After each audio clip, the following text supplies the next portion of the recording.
Good evening from Yummy B TV. Wishing you all well. Sending loads of love as usual. Excuse me a minute, please. Many unanswered questions over the last few months, or even longer than that, I think, about me and my beloved nephew, Quincy, asking, where's the A Factor gone? Where's Quincy gone? Come on, Uncle Yummy, has something happened? Is there any problems? Have you fallen out? That kind of stuff. Well, Uncle Yummy breaks his silence today on what actually took place, right? So, when I first come out, those that have been following me for quite some time will know that I was a bit green to social media. And, you know, my character, I was answering everybody, engaging with everybody, letting everybody in, talking to strangers that I didn't even know, if you get what I mean. I remember those days I was on stuff. I wasn't really that well. I wasn't at my best, not like I am now, if you get what I mean. So Quincy always used to warn me and say, listen, Unks, you're letting too many people know your business. You're too free, you're too friendly. They're exploiting your vulnerability. I've been out here years. You can come seriously unstuck by getting too close to people too quickly. Now, we had an argument about that. I said, but it's part of my character. Blah, blah, blah. I know what I'm doing. Rah, da, da, da, da. So, leads to, like, a couple of months down the line, someone had befriended me. And remember, I was staying at a lot of places while I was homeless during that time as well. Some of the places I stayed at, I talked to a bit too freely. Little did I know that, you know, if you don't see them again or whatever, they will report things back to Quincy and stir things up. That Uncle Yummy said this and he said that about that person and this kind of stuff. So he was getting upset about a variety of things as well. Some of it that they were reporting back just wasn't true at all. It was like they wanted to mess up the friendship, which again, he warned me about. So things came to a head, right, during this rough patch. Just as I got over that first rough patch, you remember when he had to come and rescue me? You remember when I first left the missus, the license finished, and I was on drugs heavily, that kind of stuff. Now, I agreed to see a geezer, right, who befriended me. So I was out over South London and I said, yeah, I'm down in such and such a place, come down there. I've spoken to him for a good couple of months. And this is what I mean. You lot was asking me questions about comebacks from the past, like whether it's the person you might have directly hurt in prison during certain times, or a family member, or I could be up there talking about somebody that they're close to, that they feel that because I'm telling a story, it's belittling somebody close to them, if you get what I mean. So I can understand all that because I'm not going to be able to please everybody all of the time. So on this night, lucky certain people were there, to be honest, because it could have well been the end for Uncle Yummy, to be honest. So he turns up. I don't even know who he is. I don't even have the picture up there of him. It's of him, if you get what I mean. So I'm waiting outside the bar pub, if you get what I mean. And we're in deep Brixton. So he turns up, phones me, tells me he's outside. So I said to Quincy and a few of his mates, I'm popping outside to see this geezer. The first thing he said to me was, who you going to meet, Uncle Yummy? Do we know him? I said, no, I haven't met him yet. Blah, blah, blah.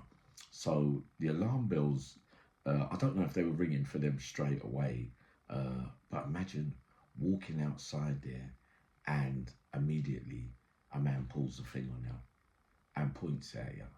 So I'm stunned, shocked as well, but being the man I am, I said, you remember in the old film, In the Good, the Bad and the Ugly, when Tuku says when he's in the shower, when you got to shoot, shoot, don't talk. So I said to him, if you're going to use it, just fire it. So he pulled it out. It was out already. He pulled back the thing to fire it, but it must have got stuck or whatever, if you get what I mean. By this time, Quincy and a few others had come out and seen what was going on, right? Because it was like a frozen moment, but they appeared at the right time. One of them disarmed the geezer. I'm not saying it will happen, but he got kicking and that kind of stuff. So that like took our friendship away for a little while, because it's not the fact that that he was worried that I could get harmed. It's that I could be bringing people, strangers, around him and others that might be trying to get through me to get through them, and something could happen to them. So in reality, he's seeing it more as a liability kind of thing, if you get what I mean. So that was the basis of the argument and the build up as well. And then, as well as that, to be perfectly honest, what I've learned about doing all these stories and everything, we know we can't please everyone. I try to stay as neutral as I can to most sides. But then we realised that we're calling certain names, that certain people that, that I class as friends, are saying, yeah, but if you're my friend, you can't be sitting on the fence. Yeah, I mean, you mustn't, even though you're not saying they're your friends, and you're still saying things that are quite nice about them, kind of thing. I said, yeah, but surely I've got to tell the truth as I know it, even if I don't like them, kind of things. So there was a lot of things that nephew Quincy was warning me about, and other things as well, because there's a lot of stuff that goes on in here, and fights and things that you hear about what's happened in there. And out here they're saying, giving different versions and things, and there was some mix up anyway with some other things as well that I won't go into, but the main thing is that with that also, just to let you know, I let other people in. I was trying to mediate, like with Quincy, to try and let certain things go, and try and forgive certain things that might have gone in the past with people.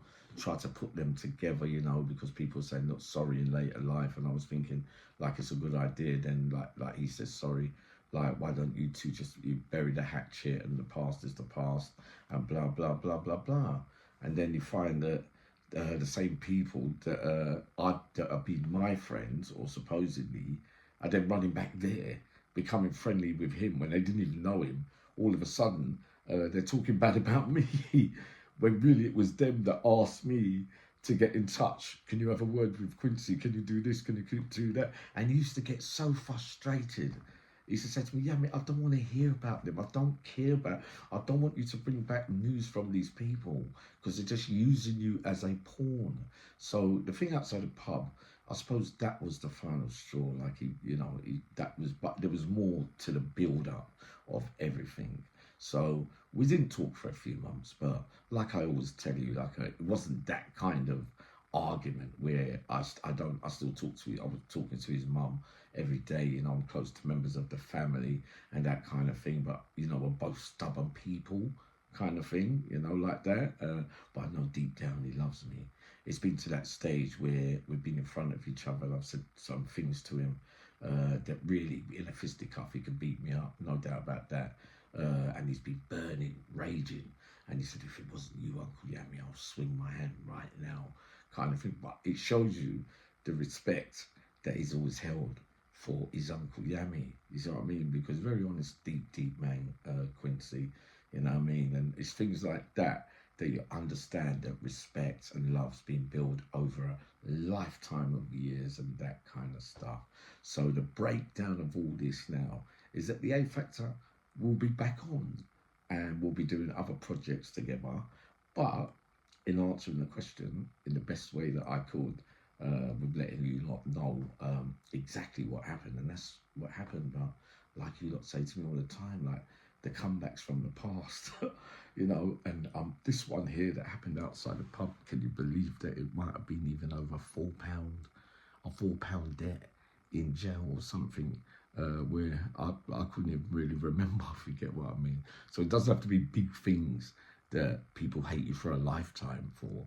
It could be small things, you know what I mean? I could have died that night. So, think about it, what I'm trying to say to you. But He was on hand, and everything he said. When I look back over the whole, last year and everything, especially some in the sticky situations where at first with the homelessness, where he was finding places for me, trying to help me, a lot of things that he said to me have come true about people, and not to get involved and not to try to be too nice and please all sides, because certain hatreds look like they will run forever and ever and ever. But yes, we're back to normal now. Not that we never was, but there's going to be an explosive A factor coming up very, very soon, where we will be shedding light on some serious topics and things, okay? So sending you loads of love. I might come back up tonight and do Spencer O'Shaughnessy, because you keep asking me about him. All right, so have a good Saturday evening, and sending loads of love to you all.